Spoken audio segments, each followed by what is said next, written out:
நட்சத்திர கோயில்களில் இன்று நாம் காண இருப்பது விசாக நட்சத்திரம்.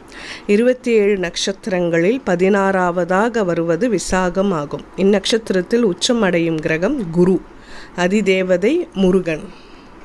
குணங்கள்: விசாக நட்சத்திரத்தில் பிறந்தவர்கள் போதுமான அளவிற்கு பொன் பொருள் தனத்தை தேடி வைத்துக் கொள்வார்கள். தம்மிடம் வந்து யாசகம் கேட்பவர்களுக்கு தாராளமாக வழங்குபவர். நீதிக்கும் நேர்மைக்கும் தலைவணங்கும் இயல்புடையவர்கள். தான் செய்ய வேண்டிய காரியங்கள் அனைத்தும் செய்து முடிப்பார்கள். தான் ஒத்துக்கொண்டவற்றை மறக்க மாட்டார்கள். செய்ய வேண்டியவை கணவன் மனைவி இடையே கருத்து வேறுபாடு இருப்பின் விசாக நட்சத்திர நாளில் முருகப்பெருமானை வழிபட கருத்து வேறுபாடு மறையும். மேலும் செவ்வாய்க்கிழமைகளில் வரும் விசாக நட்சத்திரத்தில் முருகப்பெருமானை வழிபட நிறைந்த பலனை பெறலாம். விசாக நட்சத்திரக்காரர்கள் வழிபட வேண்டிய திருத்தலம் சோழவந்தான் படித்துறையில் உள்ள சனீஸ்வரர் திருக்கோயில். அருள்மிகு சனீஸ்வர பகவான் திருக்கோயில் சோழவந்தான். தல வரலாறு: சோழவந்தான் பூமியில் சில ஆண்டுகளுக்கு முன்பு ஆஞ்சநேயர் மற்றும் சித்திவிநாயகர் கோயிலுக்கு புத்தம்புது மலர்கள் பறிப்பதற்காக ஒரு நந்தவனம் அமைக்கப்பட்டது. அந்த நந்தவன தோட்டத்தில் பாரிஜாதம், நாகலிங்கம், மாவலிங்க பூ மரங்களும் மூலிகை குணம் கொண்ட செடிகளும் வளர்க்கப்பட்டன. அக்ரஹார மக்கள் இந்த நந்தவனத்தை பராமரித்து வந்தனர். காலப்போக்கில் இந்த நந்தவனம் பராமரிப்பு இன்றி முட்புதர்கள் அடர்ந்து விஷஜந்துக்கள் வசிக்கும் இடமாக மாறிவிட்டது. இதனால் அப்பகுதியில் குடியிருக்கும் மக்கள் பயத்தில் ஆழ்ந்தனர். பல ஆண்டுகளுக்கு முன்பு இந்த இடத்தை பக்தர்கள் மீண்டும் சுத்தப்படுத்தினர். மாவலிங்க மரத்தடியில் என ஒருவர் புற்களை அகற்ற மண்வெட்டியால் தோண்டிய போது ஒரு புடைப்பு ஏற்பட்டது. 3 அடி ஆழத்திற்கு தோண்டியதும் காக வாகனத்துடன் நின்ற கோலத்தில் சனீஸ்வர பகவான் சிலை கண்டெடுக்கப்பட்டது. ஏராளமான பக்தர்கள் இவரை தரிசிக்க வந்தனர். அவ்விடத்திலேயே அவருக்கு கோயில் அமைத்து வழிபாடு செய்தனர்.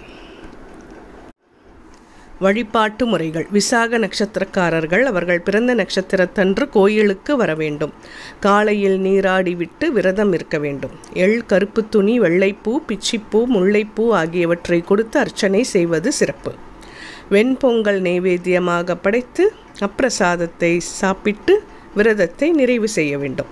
3 மாதம் சனி பகவானுக்கு அபிஷேகம் செய்தால் நினைத்த காரியம் நிறைவேறும் என்பது ஐதீகம். தலவிருட்சம் மாவலிங்க மரம். அருள்மிகு சனி பகவான் திருவடி மலரடி போற்றி போற்றி. கோயில் விவரங்கள்: தரிசன நேரம் காலை 6 மணி முதல் பகல் 10 மணி வரை, மாலை 5 மணி முதல் இரவு 8 மணி வரை. போக்குவரத்து வசதி: மதுரை பெரியார் பேருந்து நிலையத்தில் இருந்து 20 கிலோமீட்டர் தொலைவில் சோழவந்தான் உள்ளது. ஏராளமான பேருந்துகள் உள்ளன. தங்கும் இடம் மதுரை. விசாக நட்சத்திரத்துக்குரிய விருஷம் மாவலிங்க மரம். மாவலிங்க மரத்தை தலமரமாக கொண்ட கோயில்கள்: 1. ஊரின் பெயர் திருவளநாதர், ஆறுபதி, மாவட்டம் நாகப்பட்டினம், கோயில் உசிரவனேஸ்வரர். 2. ஊரின் பெயர் திருநின்றியூர், மாவட்டம் நாகப்பட்டினம், கோயில் லக்ஷ்மிபுரீஸ்வரர். 3. ஊரின் பெயர் கபிஸ்தலம், மாவட்டம் தஞ்சாவூர், கோயில் கஜேந்திர வரதராஜ பெருமாள். 4. ஊரின் பெயர் நத்தம், மாவட்டம் திண்டுக்கல், கோயில் கஜேந்திர வரதராஜ பெருமாள். 5. ஊரின் பெயர் திருவண்ணாமலை, மாவட்டம் திருவண்ணாமலை, கோயில் திருவண்ணாமலையார். 6. ஊரின் பெயர் தீயத்தூர், மாவட்டம் புதுக்கோட்டை, கோயில் சகசரலக்ஷ்மீஸ்வரர். முகவரி: அருள்மிகு சனீஸ்வர பகவான் திருக்கோயில் சோழவந்தான், 625214, மதுரை மாவட்டம். சப்ஸ்கிரைப் செய்யாதவர்கள் சப்ஸ்கிரைப் செய்யவும் மற்றவர்களுக்கும் பகிரவும். நன்றி.